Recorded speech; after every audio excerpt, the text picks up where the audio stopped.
Hello everyone, welcome to Kumari's Kids channel.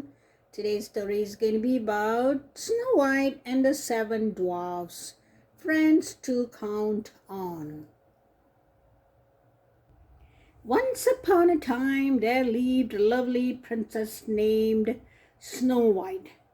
Her wicked stepmother, the queen, dreaded that someday Snow White would be more beautiful than she was. Every day the queen asked her magic mirror, "Who is the fairest one of all?" And every day the mirror replied, "You are." But one day the mirror gave a different answer. "Snow White," it said. The queen was enraged. She ordered the royal huntsman to take Snow White into the woods and kill her.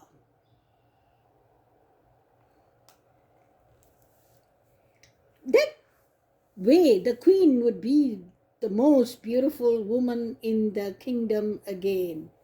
But the huntsman couldn't bring himself to harm Snow White. When they got to the forest, he told the princess how much the queen hated her. "Run away," he told her. "Hide." Snow White turned and ran away as quickly as she could. But the woods were scary. Branches seemed to reach for her, and roots tripped her. She felt as if eyes were staring at her from the darkness. Snow White screamed, and she fell and buried her head in fear. In the morning, Snow White lifted her head. She saw eyes watching her, but this time they were the friendly eyes of bunnies, deers, chipmunks, birds, and raccoons. Snow White was glad she wasn't alone anymore. "Please don't run away," she said. "I won't hurt you." Snow White knew she could never return to the castle.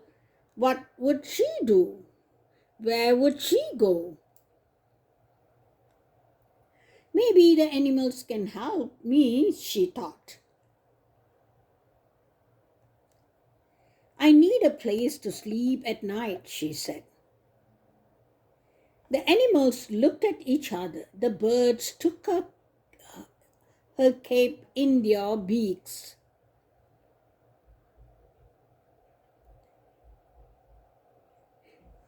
The birds took her cape in their beaks and guided her forward.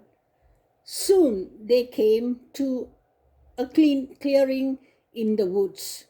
Beneath the trees stood a charming little cottage, just like a doll house. Snow White cried. She peeked in the window. No one was home. The animals nodded at her, seemingly to say it was all right for her to go inside.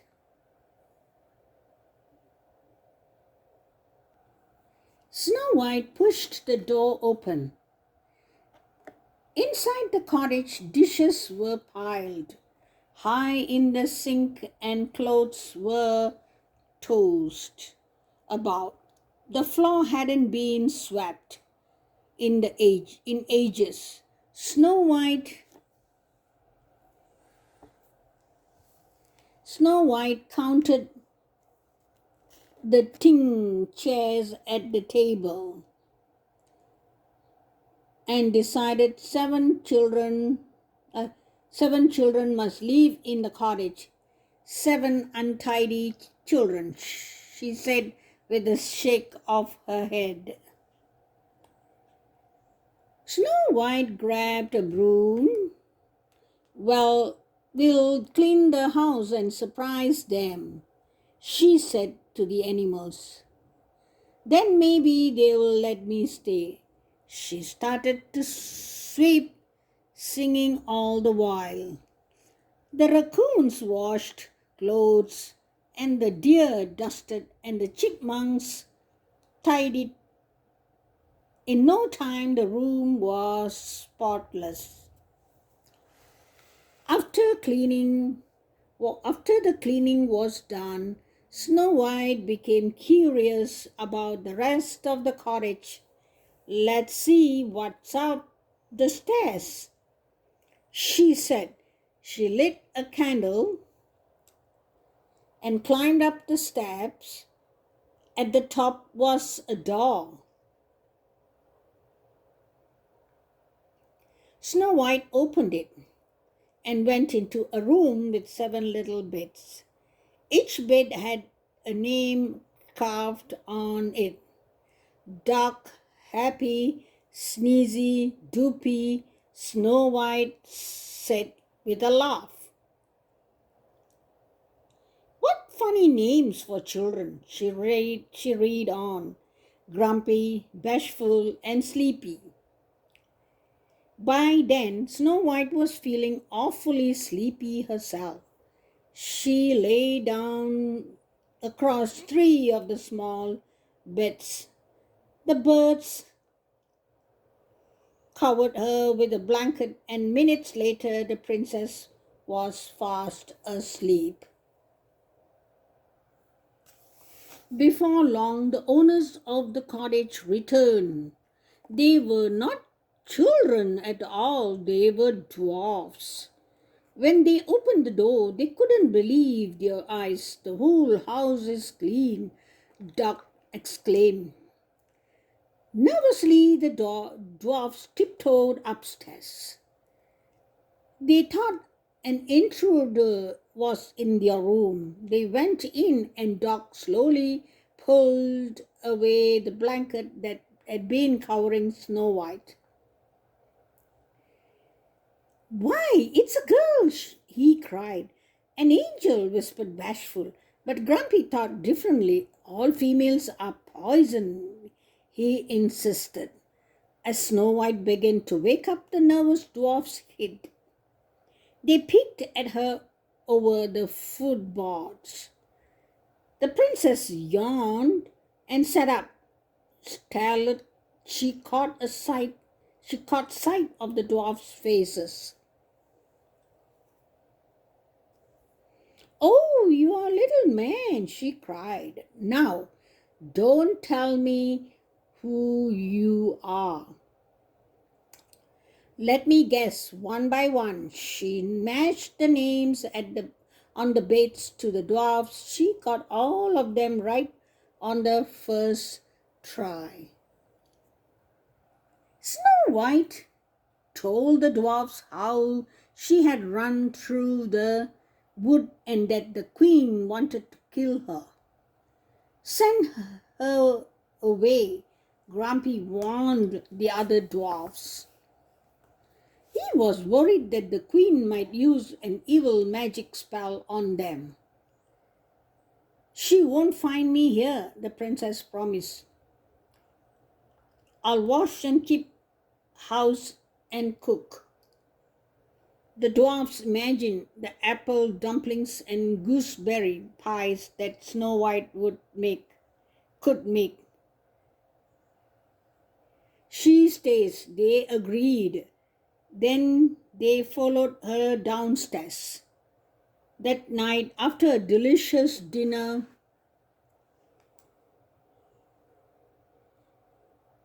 the dwarfs and Snow White yelled and sang.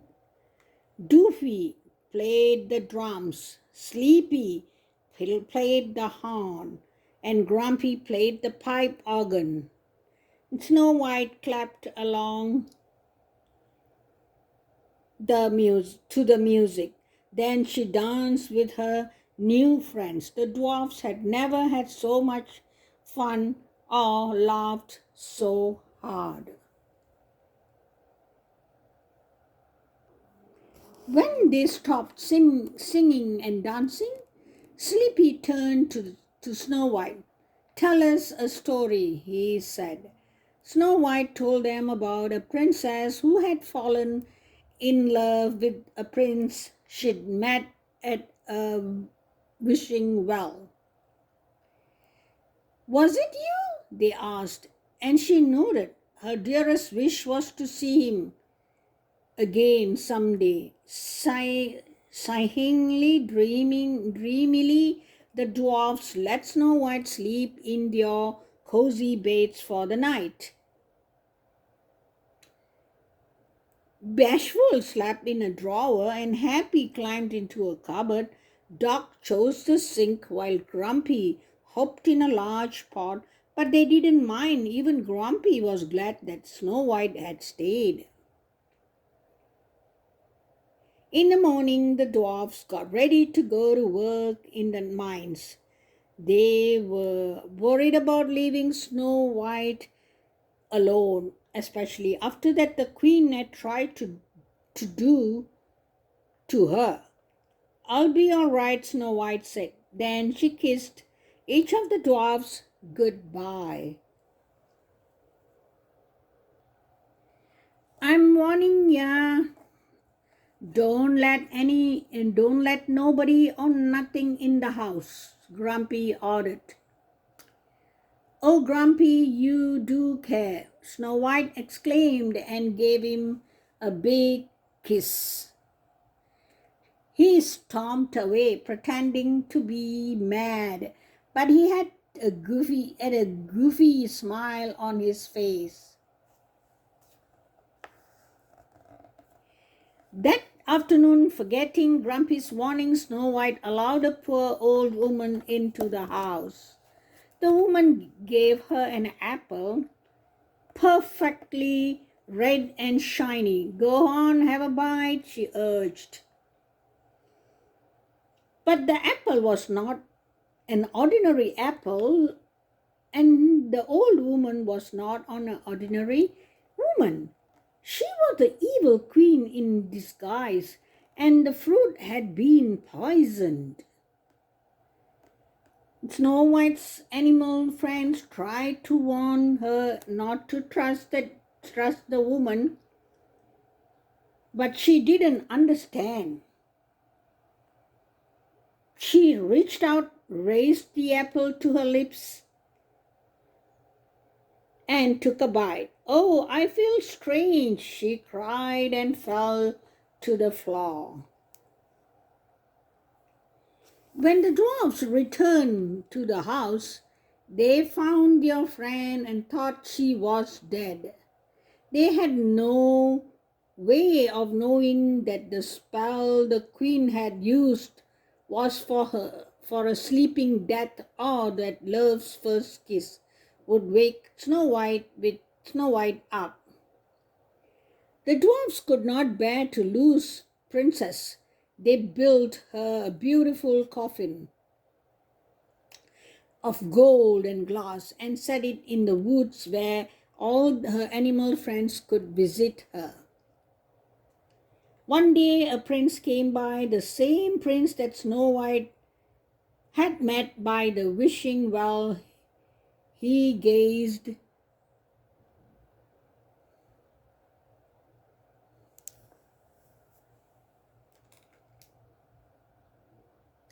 He gazed at the girl in the glass coffin and knew her as the princess he loved. The prince lifted the glass lid but bent down and kissed her. Slowly she awakened. The prince lifted her in his arms around them. The dwarfs and animals danced and hugged and jumped for joy. Their friend was alive again, and her true love had found her. Goodbye, Snow White said and kissed each of the dwarfs. She was leaving to marry the prince, but she knew she would visit her good friends again soon. Okay, this is the end of Snow White story. Thank you for watching. I will come back with another storytelling. Bye.